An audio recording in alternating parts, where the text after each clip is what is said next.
Assalamualaikum warahmatullahi wabarakatuh. Hai dun sanak kasadonyo. Pada video kali ini, kami kelompok 5 akan membuat vlog singkat mengenai kuliah kerja lapangan kami Sejarah Universitas Negeri Padang angkatan 2020 ke Bengkulu. Setelah semester kemarin, kami pergi kuliah kerja lapangan ke Sawalunto. Kini lokasi yang akan kami kunjungi berada di Provinsi Bengkulu, tepat pada tanggal 25 Mei sampai 28 Mei 2022. Untuk informasi serta ilmunya, yuk simak video kita sampai selesai. Rumah Gubernur Raffles. Bangunan ini berlokasi di seberang lapangan Merdeka Bengkulu. Bangunan kediaman Raffles ini terletak sekitar 300 meter ke 300 meter ke arah utara Benteng Malboroj. Raffles tinggal di sebuah gedung daerah di masa itu yang kemudian menjadi kediamannya. Kediaman itu hingga saat ini masih berdiri apik dengan rusa tutul berkeliaran di halamannya. Bangunan kediaman Raffles ini sudah mengalami renovasi dan banyak perubahan. Bangunan ini bahkan sudah beralih fungsi menjadi rumah dinas Gubernur Bengkulu. Rumah kediaman yang lebih mengesankan sebagai istana ini sangat kental dengan corak arsitektur Eropa. Tiang-tiang besar yang berjajar di sisi depan bangunan mengesankan kekuatan dan kemegahan. Dinding-dinding yang tebal dengan bingkai jendela yang lebar merupakan ciri khas bangunan bangsa Eropa pada masa itu. Setelah kemerdekaan dan terutama setelah ditetapkannya Keresidenan Bengkulu menjadi provinsi yang sendiri dan terpisah dari Provinsi Sumatera Selatan, bangunan rumah kediaman Thomas Stamford Raffles ini di setahap demi setahap dipugar. Sekarang bangunan ini dimanfaatkan sebagai rumah kediaman Gubernur Bengkulu, di mana sering pula digunakan sebagai tempat melakukan berbagai aktivitas pemerintahan daerah.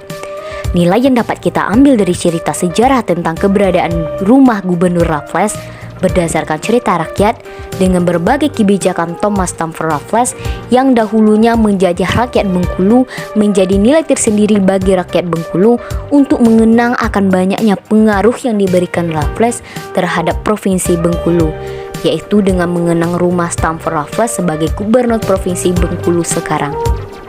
Benteng Malboroj. Benteng ini terbesar di Asia yang pada dasarnya adalah peninggalan pemerintahan Inggris pada saat penjajahan beberapa tahun lalu. Benteng ini pada awalnya berfungsi sebagai pertahanan.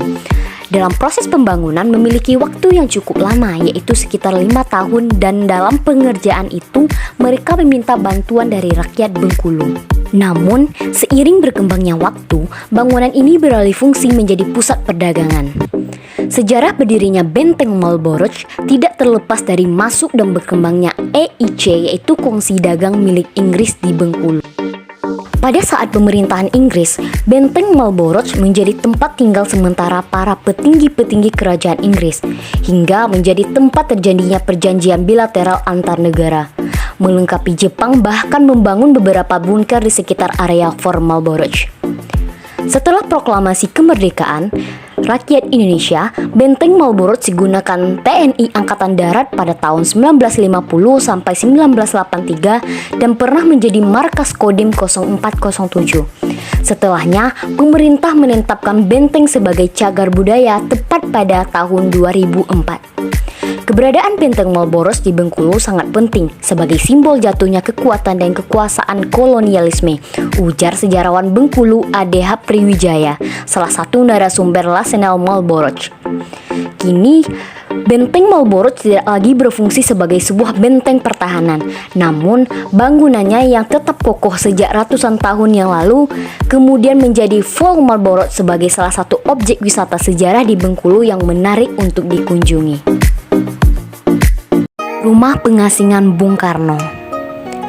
Rumah yang terletak di Jalan Soekarno-Hatta di Kelurahan Anggut Atas, sekitar 1 km dari pusat kota Bengkulu itu banyak dikunjungi wisatawan. Mengapa Belanda memilih lokasi tersebut? Karena di tempat pengasingan sebelumnya sangat jauh untuk dijangkau dan pada saat di pengasingan sebelumnya, Soekarno mengalami sakit parah, ia terkena wabah malaria. Lalu, aktivitas apa yang dilakukan Bung Karno selama di pengasingan? Aktivitas Bung Karno di Bengkulu adalah Bung Karno juga banyak berdiskusi dan berteman baik dengan pemimpin Muhammadiyah cabang Bengkulu dan tokoh agama lain serta tokoh-tokoh setempat. Bung Karno membangun masjid dan mengundang warga berdiskusi tentang kebangsaan dan kemerdekaan guna mengambil hati rakyat Bengkulu pada masa itu. Soekarno juga merangkul kaum muda, bahkan Bung Karno mengambil alih klub musik Monte Carlo yang dikembangkan menjadi sandiwara musik yaitu tonil sebagai media penyebarluasan gagasan perjuangannya. Rumah itu kini menjadi saksi sejarah kehidupan Bung Karno di bumi Rafflesia. Jalan di depan rumah berarsitektur Eropa dan Cina itu juga diabadikan dengan nama Jalan Soekarno-Hatta. Pengelolaan rumah ini oleh pemerintahan setempat yaitu di Kota Bengkulu. Makam Inggris. Kompleks pemakaman Inggris terletak di Jalan Veteran, Kelurahan Jitra. Inggris di desa bernama Jitra Pemakaman Kristen yang merupakan makam Inggris yang terbesar di Asia Tenggara. Sekitar 1000 lebih makam. Saat ini hanya tinggal sekitar 46 buah makam yang memiliki batu nisan. Makam ini terdapat berbagai ukuran, mulai yang hanya mempunyai tinggi 50 cm. Nisan paling tinggi di kompleks makam ini mempunyai ukuran lebih dari 4 meter. Bentuknya jauh berbeda dengan makam pada umumnya. Kondisi makam sampai saat ini masih terpelihara dengan baik. Adapun sejarah singkat makam Inggris, pada tanggal 17 Maret 1824, hasil perjanjian Traktat London menyebabkan Inggris harus meninggalkan Bengkulu dan menyerahkannya kepada Belanda. Belanda berkuasa dari tahun 1824 sampai 1942.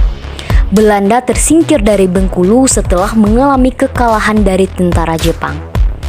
Akibat peperangan, kecelakaan, dan penyakit, maka banyak di antara mereka yang meninggal dan kemudian dikuburkan di makam Jitra. Latar sejarah ini diperkuat dengan keberadaan makam Jitra di dalam kompleks. Makam ini ditemukan makam orang Inggris dan juga Belanda.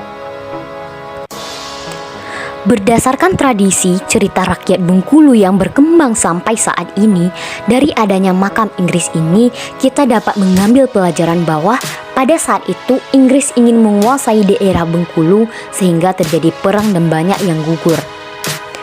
Makam ini kini dijadikan sebagai tempat bersejarah dan dijadikan sebagai cagar budaya yang dilindungi oleh undang-undang.